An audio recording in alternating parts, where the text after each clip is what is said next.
आप सभी का स्वागत है कल परसों तक में। जी हाँ, आपने सही सुना, कल परसों तक। आप सभी के लिए कल परसों की सभी ताज़ा खबरों के साथ लाइक करना ना भूलें, शेयर करना ना भूलें, सब्सक्राइब करना तो हरगिज़ न को भूलो। तो चलिए शुरू करते हैं आज की वीडियो के साथ। तो दोस्तों, आज हम फिर से आपके लिए लेकर आए हैं देश दुनिया की तमाम ताज़ा बड़ी खबरें। सबसे पहली बड़ी खबर में आपको बताएंगे दोस्तों कि अमेरिका के बाद अब रूस ने दिया भारत को बड़ा झटका। मना करने के बावजूद पाकिस्तान को रूस ने फाइटर जेट का इंजन बेचने का किया ऐलान। भारत को दे दिया बीच मझधार में धोखा। मथुरा में संतों ने दुकानों पर मुसलमानों से आई लव मोहम्मद का पोस्टर लगाने की मांग की।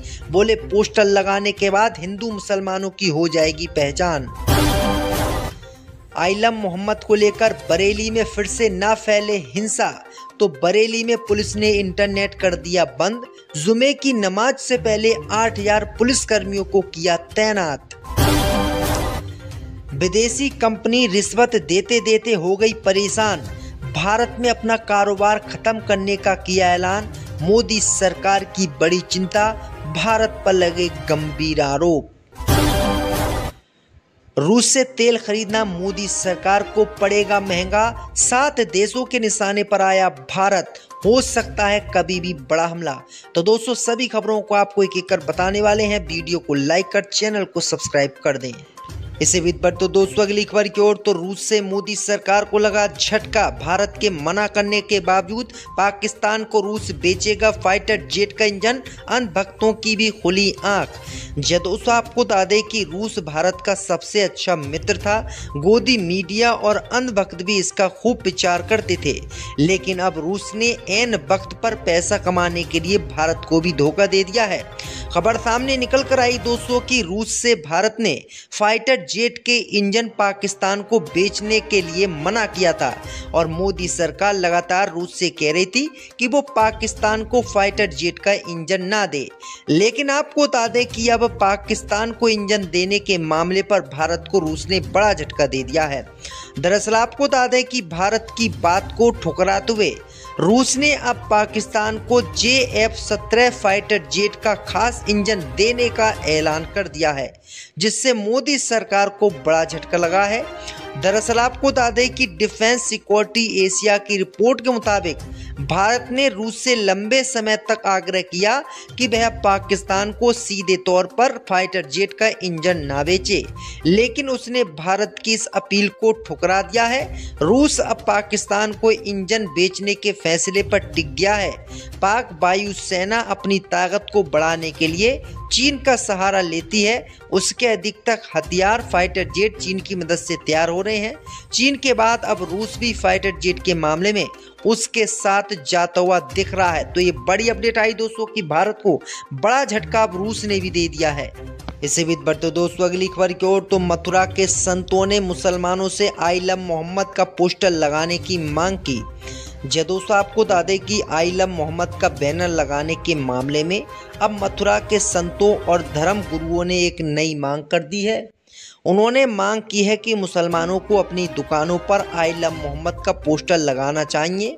इन बाबाओं का मानना है कि ऐसा करने से पता चल सकेगा कि कौन सी दुकान हिंदू की है और कौन सी मुसलमान की। इससे सनातनी हिंदू की दुकान देखकर सामान खरीद सकेंगे।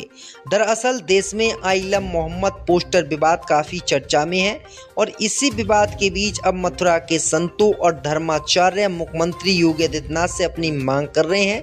इसमें संतों ने कहा है कि मुस्लिम अपनी दुकानों और प्रतिष्ठानों पर आई लव मोहम्मद का बोर्ड लगाएं, जिससे श्री राम और श्री कृष्ण के दीवानों का पहचान होगी और वो सामान उनसे खरीद सकेंगे।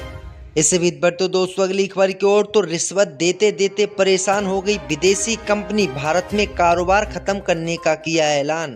दोस्तों, आपको बता दें कि अंधभक्त और गुणभक्त देश में दावा करते हैं कि जब से मोदी सरकार बनी है देश में रिश्वत खत्म हो गई है और कोई भी व्यक्ति रिश्वत नहीं लेता है।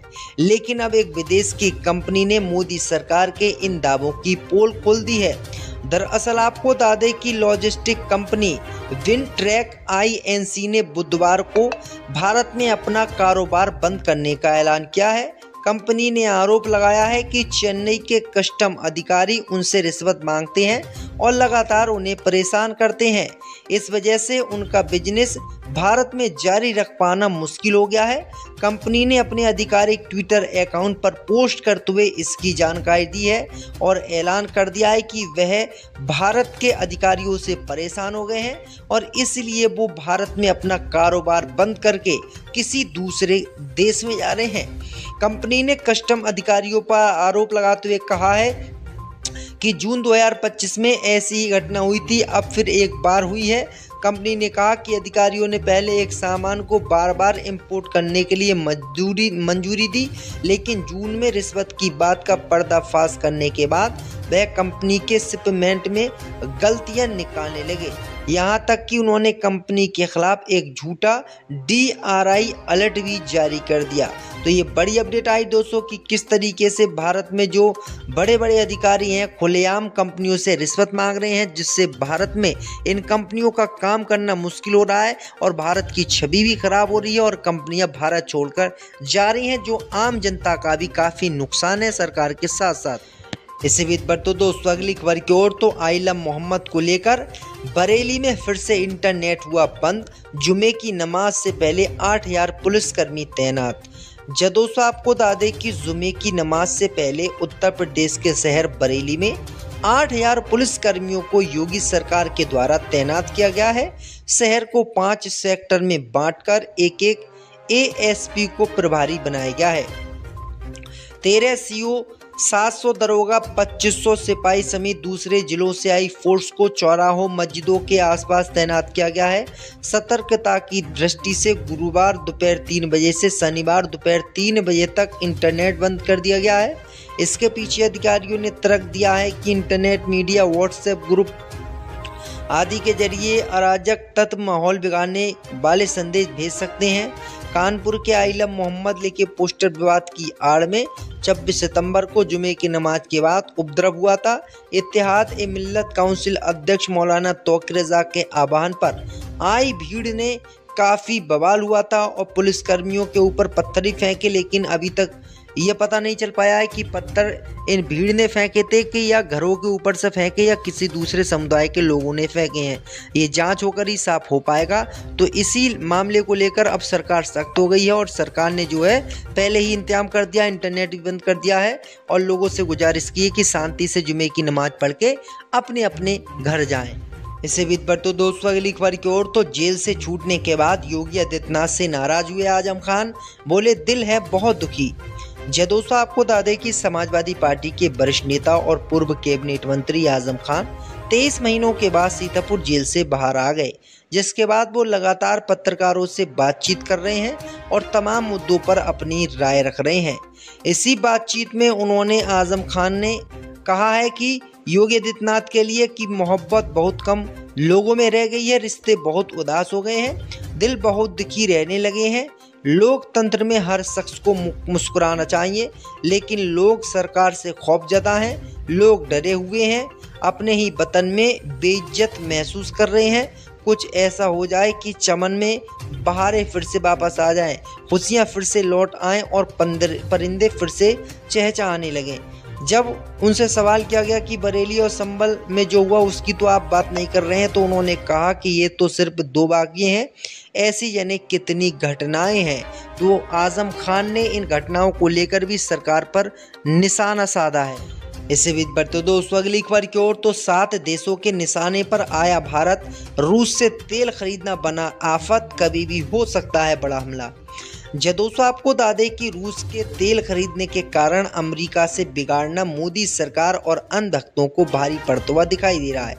अमेरिका ने पहले तो 50% टैक्स भारत सरकार पर ठोका और अब लगातार कई भारत के खिलाफ काम अमेरिका कर रहा है।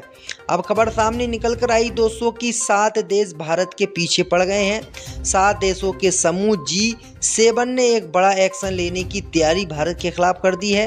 खबर है कि ये शक्तिशाली समूह उन देशों को निशाना बनाने की योजना बना रहा है जिन्होंने यूक्रेन पर आक्रमण के बाद से रूस से तेल की खरीद को लगातार बढ़ाया।